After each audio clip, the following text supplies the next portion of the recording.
Buenas tardes. Como complemento de la charla de la semana pasada, se incluye aquí un cuadro sobre el nacimiento de Jesucristo, según San Lucas. Muchas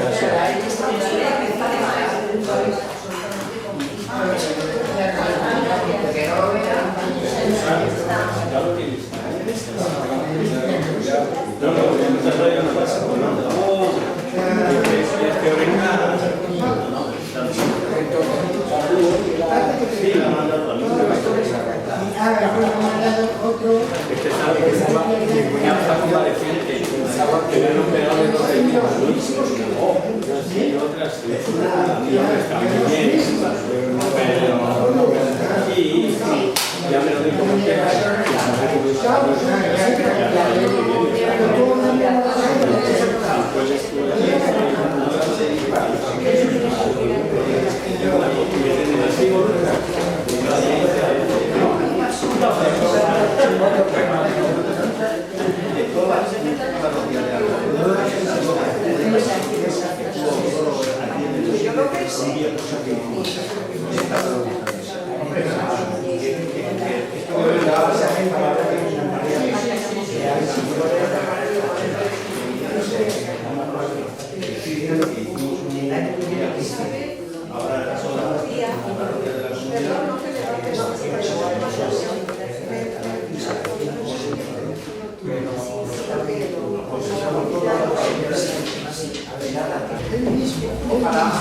Pero el reloj se nos echa encima. Muy bien. Pues empezamos rezando. En el nombre del Padre, del Hijo y del Espíritu Santo. Amén.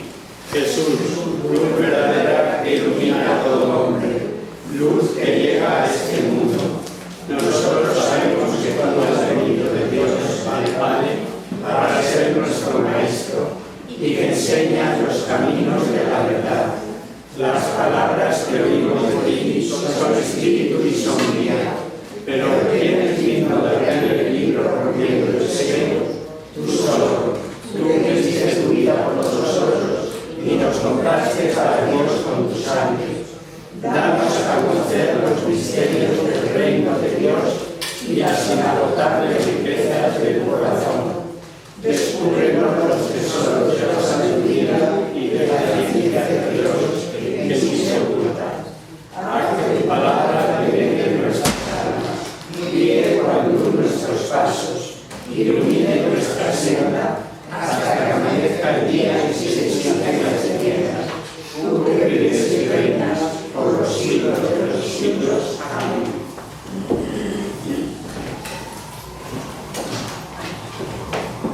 Muy bien, buenas tardes. Hola. Bienvenidos a todos. Bienvenidos a los de internet, que no nos olvidamos de vosotros. Y segundo, explicaros la razón del por qué esté yo aquí. Pues yo estoy aquí porque Luis está muy bien, así de sencillo. No, sabéis que le han operado recientemente y bueno, pues está convaleciente. Bastante bien está. Pero bueno, preveyendo que pueda cualquier cosa, pues ya quedamos en que este lunes estaría yo a la charla. Así que empezamos por deciros que bueno, el próximo domingo la ascensión, y el domingo siguiente, 19 de mayo, Pentecostés. Por si fuera poco, al elegir el tema, me encuentro que me lo ha fusilado el Padre, o sea que ya nos ha dado el Padre la charla en la homilía. Bueno, que voy a hablar del Espíritu Santo, hablar de Pentecostés. La esencia de Pentecostés se contiene en esa frase de los Hechos de los Apóstoles en donde dice: quedaron todos llenos del Espíritu Santo. ¿Qué quiere decir que quedaron llenos del Espíritu Santo y que experimentaron en aquel momento los apóstoles? Pues que tuvieron una experiencia arrolladora del amor de Dios, porque eso es, el amor de Dios. Se sintieron inundados de amor, pues como por un océano. Lo asegura San Pablo cuando dice en la carta a los romanos: el amor de Dios ha sido derramado, así, derramado, volcado, lleno del Espíritu Santo que se nos ha dado. Todos los que han tenido una experiencia fuerte del Espíritu Santo están de acuerdo en confirmar que el Espíritu Santo es esto. El primer efecto que produce cuando llega una persona es hacer que se sienta amada por Dios por un amor tiernísimo, infinito, el mismo Dios. Todos hemos visto en alguna ocasión la escena de un coche averiado, dentro está el conductor y detrás una o dos personas empujando ahí fatigosamente el coche, intentando inútilmente darle velocidad necesaria para que arranque. Se detienen, se secan el sudor, vuelven a empujar y de repente un ruido, el motor que se pone en marcha. El coche avanza y los que lo empujaban pues se levantan, se yerguen con un suspiro de alivio. Es una imagen que traigo aquí de lo que ocurre en la vida cristiana.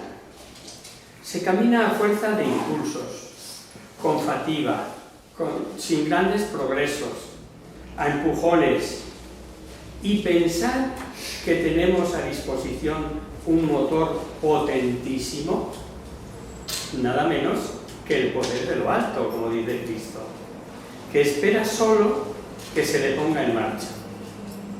La fiesta de Pentecostés debería ayudarnos a descubrir ese motor y cómo ponerlo en movimiento. El relato de los Hechos de los Apóstoles comienza diciendo que al llegar el día de Pentecostés estaban todos reunidos en un mismo lugar. De estas palabras se deduce que Pentecostés preexistía a esa venida del Espíritu Santo, al Pentecostés que recibieron los apóstoles con la. En otras palabras, había ya una fiesta de Pentecostés en el judaísmo y fue durante tal fiesta que descendió el Espíritu Santo. Había esa fiesta que primero fue la de las cosechas, la de las semanas, y después pasó a ser la celebración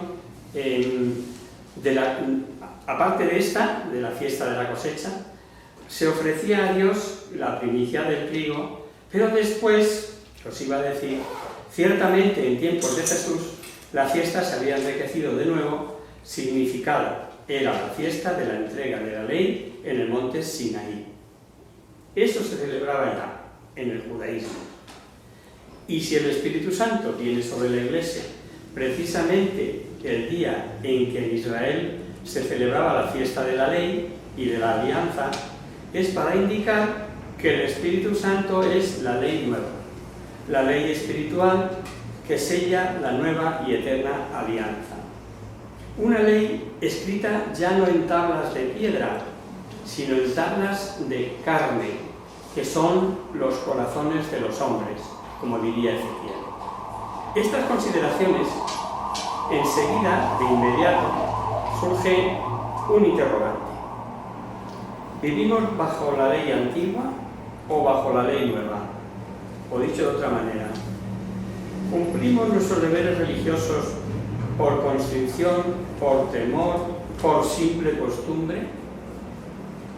¿O en cambio es por convicción íntima y casi por atracción?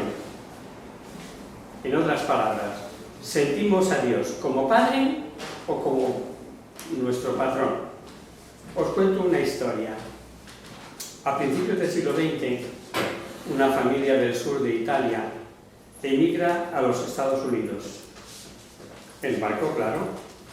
Como carecen de suficiente dinero para pagar las comidas, lleva consigo vianda para el viaje, pan y queso. Y con el paso de los días y de las semanas, el pan se endurece, el queso quizás se enmohece, en cierto momento el hijo pequeño no aguanta más y no hace más que llorar. Entonces sus padres reúnen la poca calderilla que les queda y se la dan para que disfrute de una buena comida en el restaurante. el hijo va, come y vuelve a sus padres bañado en lágrimas. ¿Cómo? ¿Hemos gastado todo lo que teníamos para pagarte un almuerzo y sigues llorando? No, lloro porque he descubierto que una comida al día en el restaurante estaba incluida en el precio. Y hemos pasado todo el tiempo a pan y queso. Muchos cristianos realizamos la travesía de la vida a pan y queso, sin alegría, sin entusiasmo, cuando podíamos, espiritualmente hablando, disfrutar cada día de todo bien de Dios, todo incluido en el precio de ser cristianos. El secreto para experimentar aquello que Juan 23 llamaba un nuevo Pentecostés, ya os digo el secreto, se llama oración. Es ahí donde se prende la chispa que enciende el motor. Jesús ha prometido que el Padre Celestial dará el Espíritu Santo a quienes se lo pidan. Lo veíamos hace poco, porque da la casualidad que enlazamos con lo que venía dando Luis acerca de Lucas. En Lucas 11:13. El Espíritu, Jesús ha prometido que el Padre Celestial dará el Espíritu a quienes se lo pidan. Entonces, a pedir. A ver, ¿qué estamos aquí sin pedir? Ya teníamos que estar pidiendo, a todas horas, porque no somos capaces. La liturgia de Pentecostés nos ofrece magníficas expresiones para hacerlo. Ven Espíritu Santo, ven Padre de los pobres, ven Dador de los dones, ven Luz de los corazones, en el esfuerzo descanso, refugio en las horas de fuego, consuelo en el llanto, ven Espíritu Santo. Una lección viejísima, una oración viejísima que aseguro que a muchos os sonará. Los cristianos en el credo profesamos la fe en el Espíritu Santo, que es Dios. Pero seguidme un momentito, vamos a rezar el credo. Creo en el Espíritu Santo. ¿Y qué añadimos? Señor y dador de vida. Él es la fuente inagotable de la vida divina en nosotros. Él es el agua viva que Jesús prometió a la samaritana, para saciar para siempre su sed, para colmar los anhelos más profundos y más altos del corazón humano. Porque Jesús ha venido, estas son palabras de Juan, para que tengan vida y la tengan abundante, la tengan en abundancia. ¿Quién es el Espíritu Santo, por tanto? El Espíritu Santo, que es una de las tres personas de la Santísima Trinidad, sabemos que procede del Padre y del Hijo. Y Cristo lo ha derramado en nuestro corazón para hacernos hijos de Dios y para que nuestra vida sea guiada, animada y alimentada por Él, por el Espíritu Santo. Y esto es precisamente lo que entendemos al decir que el cristiano es un hombre espiritual, una persona que piensa y actúa siguiendo al Espíritu Santo, que es su inspiración, o así debía de ser. Pero al adorar a la Santísima Trinidad vivificante, consustancial, indivisible, la fe de la Iglesia profesa también la distinción de personas. Cuando el Padre envía su verbo, envía también su aliento. Conjunta misión en la que las personas de la Santísima Trinidad se nos regalan siendo distintas pero inseparables. Sin ninguna duda, Cristo es quien se manifiesta, imagen visible de Dios invisible. Pero es el Espíritu Santo quien lo revela. Eso nos lo dice el Catecismo de la Iglesia Católica, en el número 687. ¿Cuándo será su venida? Lo narra San Lucas en los Hechos de los Apóstoles, en los 2 primeros capítulos. Antes de la ascensión, Jesús había mandado a sus discípulos que no se fuesen lejos de Jerusalén, sino que esperaran la promesa del Padre. Porque Juan ciertamente bautizó con agua, les dijo, pero vosotros seréis bautizados con el Espíritu Santo dentro de no muchos días. Para nosotros, el domingo que viene, no, al siguiente, el día 19. Cuando haya venido sobre vosotros, seréis testigos en Jerusalén, en toda Judea, en Samaria y hasta los confines de la tierra, en Leganés, en Getafe, en Alcorcón, en Cuatro Caminos, en Sagasta y en todos los confines de la tierra. ¡Ojo! ¿No lo creemos? Si no lo creyéramos era para volverse locos. Unos días después, sigue narrando San Lucas, a que esta cita os suena, porque es del último día. Cuando estaban todos juntos, de repente, viene del cielo un estruendo como de viento, un viento recio que soplaba, el cual llenó la casa de donde estaban sentados. Bueno, esta es la narración. La otra cita, creía que era aquí, es un poquito más adelante. Y comenzaron a hablar en otras lenguas. En este día se revela plenamente la Santísima Trinidad. A partir de ese momento, el reino anunciado por Cristo está abierto a todos los que creen en Él. ¿Cuál es la misión del Espíritu Santo? Si nos damos cuenta, Jesús revela, digamos que por pasos, no plenamente el Espíritu Santo, hasta después de su resurrección.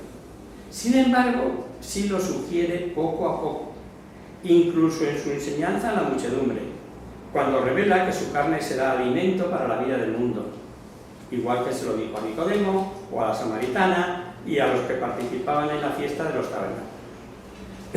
Era esta cita a la que yo quería hacer alusión, que me he adelantado. A sus discípulos les habla de él abiertamente.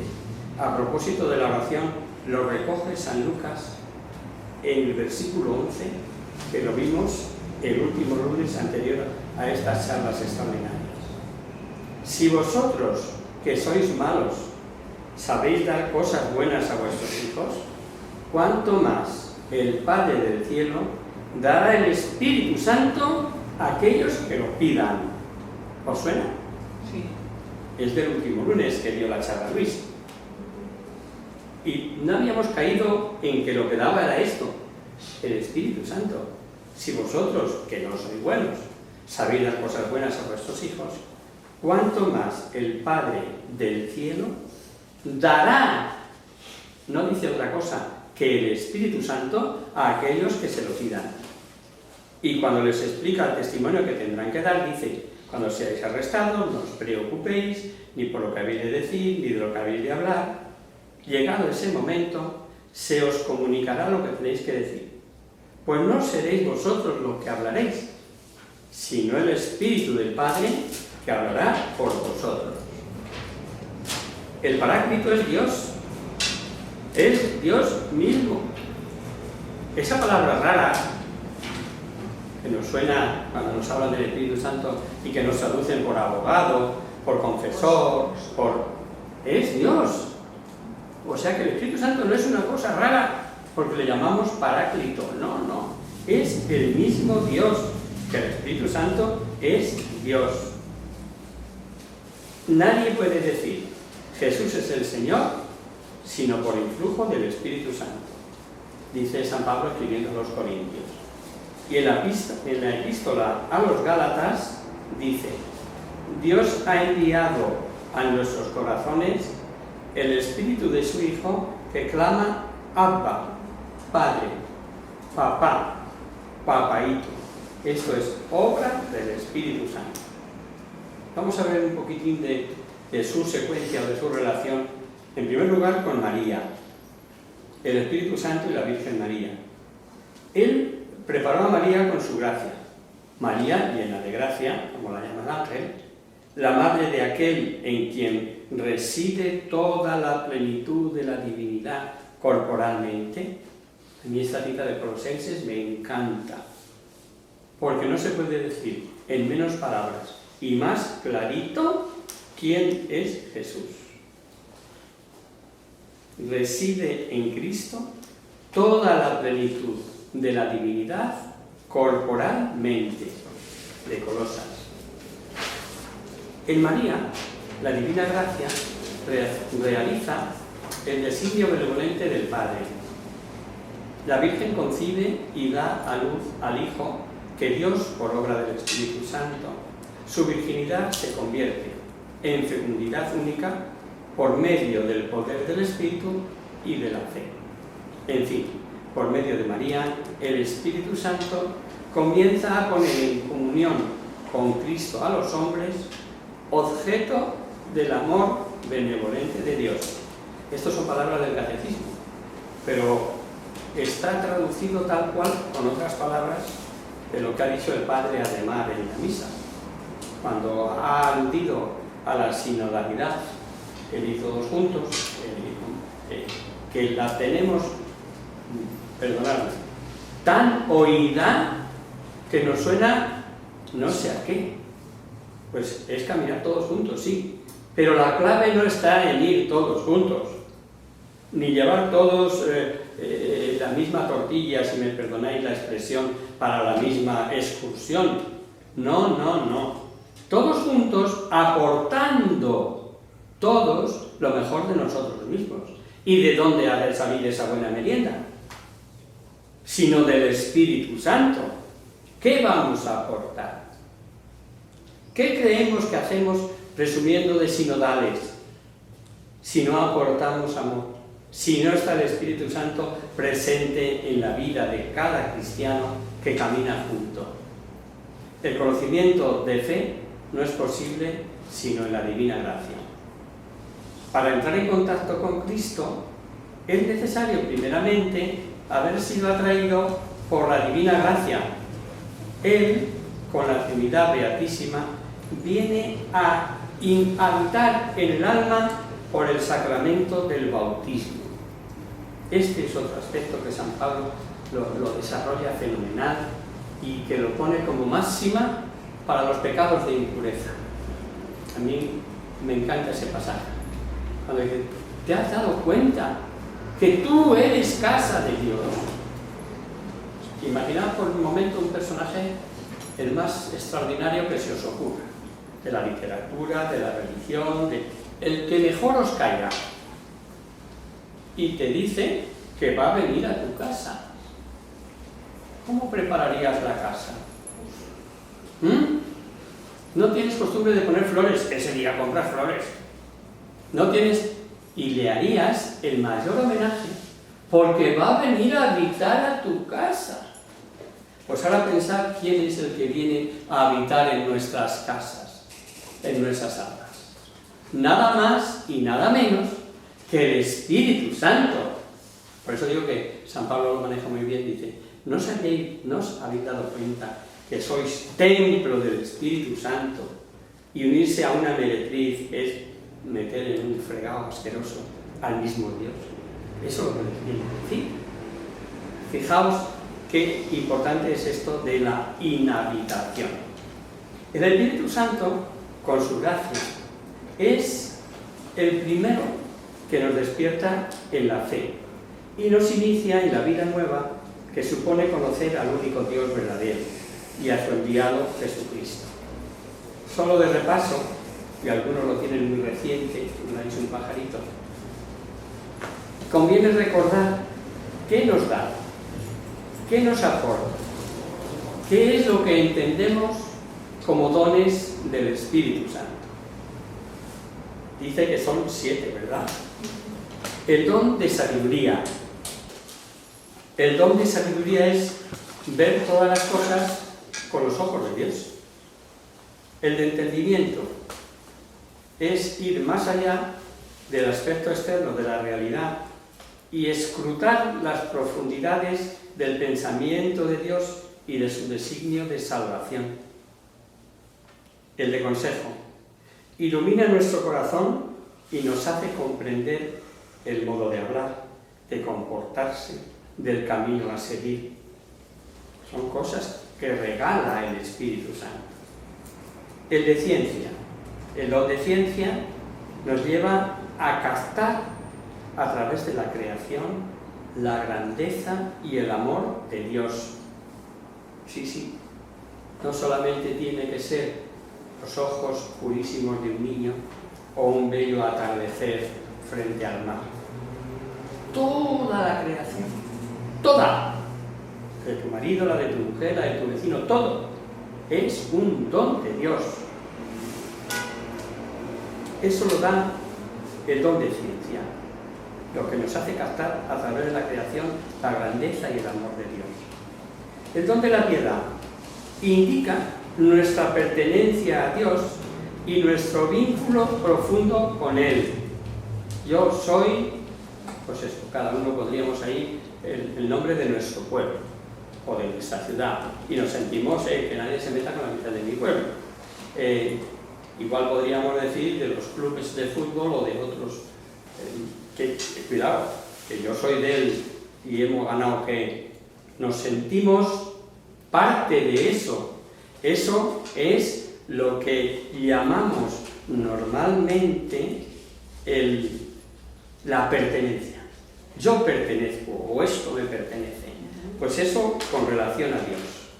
Y por último, el don del temor de Dios tan mal interpretado, porque se quedan en lo superficial y se creen que es tener miedo a Dios. Y es todo lo contrario.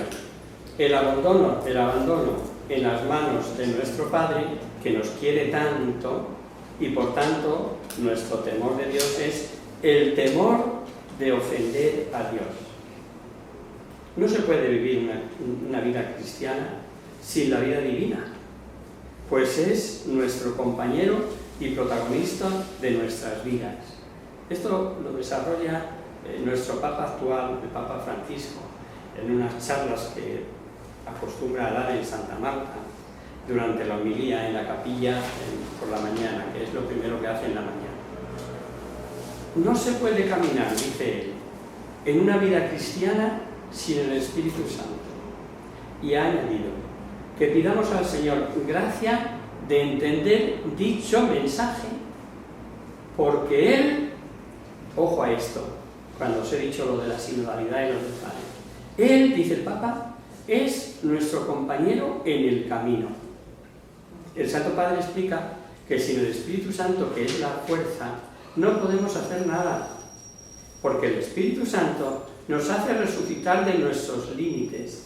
Por tanto, es necesario que los cristianos le hagamos un sitio en nuestra existencia, a nuestro lado, nuestro compañerito. Además, el Papa subrayó que en una vida cristiana que no reserva espacio para el Espíritu Santo, ni se deja guiar por él, es una vida pagana disfrazada de cristiana. Porque él, queridos amigos, es el protagonista de la vida cristiana, que está con nosotros, nos acompaña, nos transforma, nos ayuda, nos vence. Francisco ha hecho una llamada a todos los católicos: seamos conscientes de que no podemos ser cristianos sin caminar con el Espíritu Santo, sin actuar con Él, sin dejar que Él sea el protagonista de nuestras vidas. Pues cuando cogemos al Espíritu Santo en nuestros corazones y lo dejamos actuar, Cristo se hace presente en nosotros y toma forma en nuestra vida a través de nosotros. Será Él quien a través de nosotros, será el mismo Cristo quien orará, perdonará, infundirá esperanza y consuelo, servirá a los hermanos, estará cerca de los necesitados. Pensemos en lo importante que es esto, que es a través del Espíritu Santo que viene Cristo para hacer todo esto en medio de nosotros y para nosotros. Huelga decir la importancia del sacramento de la confirmación en nuestras vidas. Si alguien no está confirmado a estas alturas, que lo haga, porfa. Yo tengo reciente experiencia de la confirmación de adultos y os puedo decir que he experimentado con ellos o en ellos un aspecto de la vida cristiana, de lo que es la venida del Espíritu Santo, que es un Pentecostés particular para cada confirmando, y los efectos que produce. No creo que sea el caso, pero os lo digo. Otro aspecto más de Pentecostés, porque se celebra en Pentecostés la fiesta de la acción católica y el apostolado seglar. Pues porque es el comienzo de la acción de la Iglesia. y se ponen de manifiesto los frutos del Espíritu. Aquellos hombres y mujeres acobardados a partir de la recepción del Espíritu Santo difunden sin miedos el mensaje evangélico y se echa a la calle. Pero el fruto del Espíritu, nos dice Gálatas, es amor, gozo, paz, longanimidad, benignidad, bondad, fe, mansedumbre, templanza, y añade él: contra tales cosas no hay ley, porque los que son de Cristo han crucificado la carne con sus pasiones y concupiscencias. Si vivimos por el Espíritu, andemos también por el Espíritu. Gálatas 5, 22, 25. Y por último, una pequeña reflexión que nos sea útil. Dice el libro del Eclesiástico: pero hay de los corazones cobardes y las manos perezosas. Hay de los pecadores que llevan una vida doble. Hay de los corazones débiles que no tienen confianza. Solo Dios los protegerá. Dios ama ese espíritu que ha puesto dentro de nosotros y por eso quiere que seamos fieles. El Señor nos ama celosamente. Dios te anhela celosamente. El apóstol Santiago nos recuerda: oh gente infiel, ¿no sabéis que ser amigos del mundo es ser enemigos de Dios? Por algo dice la Escritura: Dios ama celosamente el espíritu que ha puesto dentro de nosotros. Por tanto, primera advertencia: no amemos al mundo ni lo que hay en el mundo. Si alguno ama al mundo, el amor del Padre no está con él, porque nada de lo del mundo, que el mundo ofrece, viene del Padre, sino del mundo mismo. Y esto es lo que el mundo ofrece: los malos deseos de la naturaleza humana, el deseo de poseer, lo que agrada a los otros, el orgullo de las riquezas. A eso llama mundo, etcétera, etcétera. En cambio, el que hace la voluntad del Padre permanece para siempre, como dice Juan en su primera carta. Pero uno puede ir al mundo y estar al servicio del Señor, pero lo que está buscando no es hacer la voluntad de Dios, sino hacer su propia voluntad. Y esto lo habréis podido comprobar, igual que yo, en ámbitos parroquiales, en ámbitos de laicado, en ámbitos de grupos que se supone que dentro de la Iglesia tienen que ser testimonio. No. Yo quiero ser el servidor guía, el líder. Cuidado, para mí quiero coordinar esto o lo otro. O es que a mí. Y si permanecemos con ese a mí, es que estamos encerrados en nuestro egoísmo, creyéndonos cristianos, porque solo miran sus propios intereses, como dice Mateo. De nada le sirve a uno ganar el mundo si pierde su vida. Mateo 16, 26. La frase de Mateo que convirtió a San Francisco Javier. Eso lo sabéis también por la historia, ¿no? Por último, ¿cómo vivir la vida en el Espíritu? Buscando la santidad. Jesús nos invita a ser santos. Sean santos como Padre y yo, mi Padre y yo, somos santos, dice la primera de Pedro. Ser santos porque yo, Yahvé, vuestro Dios, soy santo. Esta es del Levítico. ¿Qué significa ser santos? Ser santos significa ser separado por y para Dios. Pero esta separación es voluntaria. Nos tenemos que separar del mundo por ser de Dios y para Dios. Los santos son los que dejan pasar la luz de Jesús. Una persona santa es alguien que se vacía de sí mismo para llenarse de Jesús. Mientras más me vacíe de mí mismo, más seré llenado por Dios.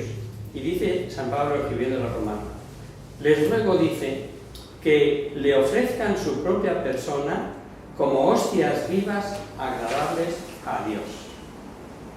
He dicho oración, he dicho siendo de Cristo, viviendo en la fe. Los católicos creemos en Dios, pero en muchas ocasiones no le creemos a Dios. y no pudo, dice Marcos, y no pudo hacer allí ningún milagro. Tan solo sanó unos pocos imponiéndoles las manos. Jesús se admiraba de cómo se negaban a creer. Y es que nuestra incredulidad pone freno al poder de Dios.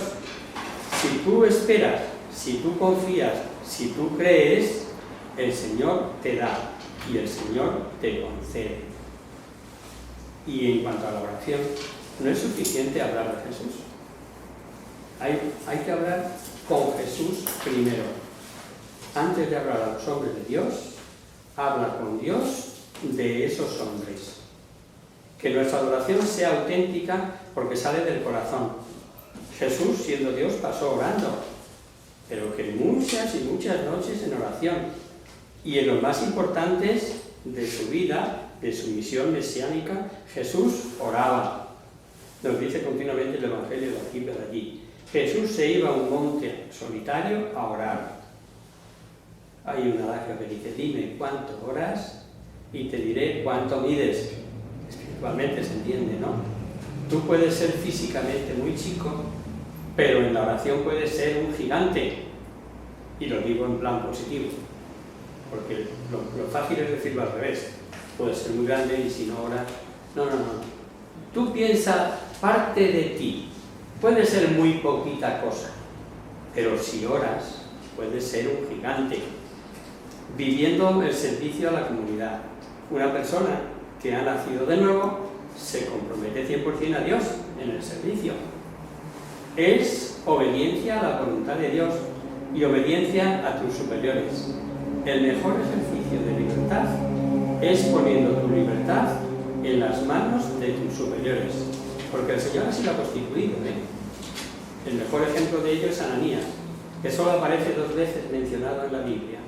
Pero qué importante fue el pobre Ananías, o el desapercibido Ananías, para la conversión de San Pablo. En esa obediencia al Señor, el beneficio fue para toda la Iglesia. Ya conocemos a Pablo y la obra de Pablo. Pues empezó por Ananías. Empezó en la caída, ya sabemos.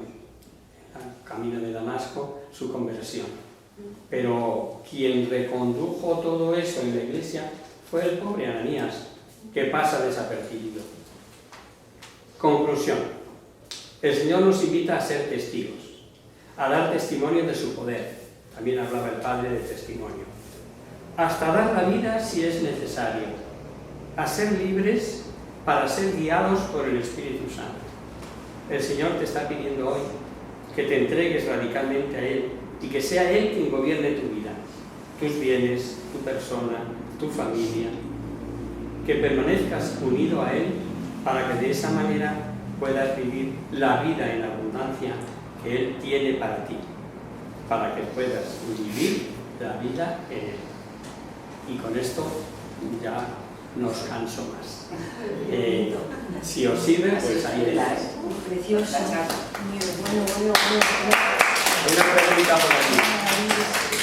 No, aprovechando esta charla que nos has dado del Pentecostés, que como tú has dicho se celebra el domingo 19, el día 18, el sábado, la diócesis celebra el Día del Apostolado Seglar y de la Acción Católica.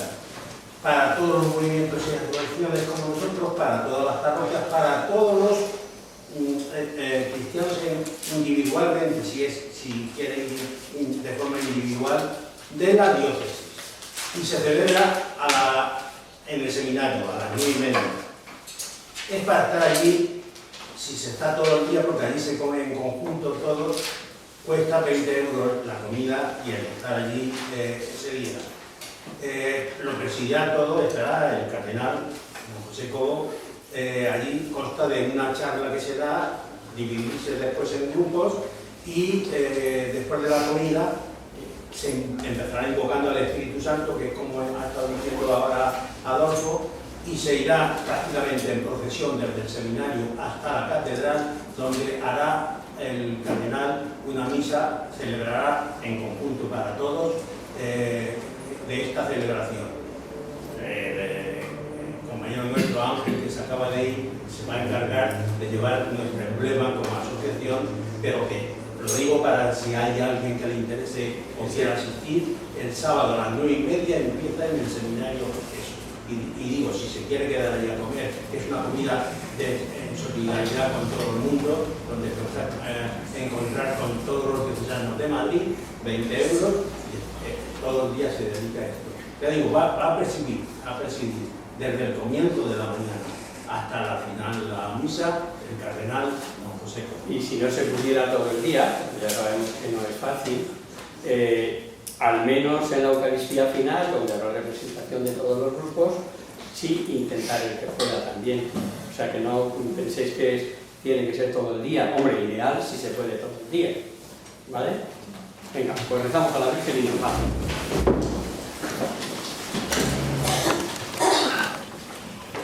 En el nombre del Padre, del Hijo y del Espíritu Santo.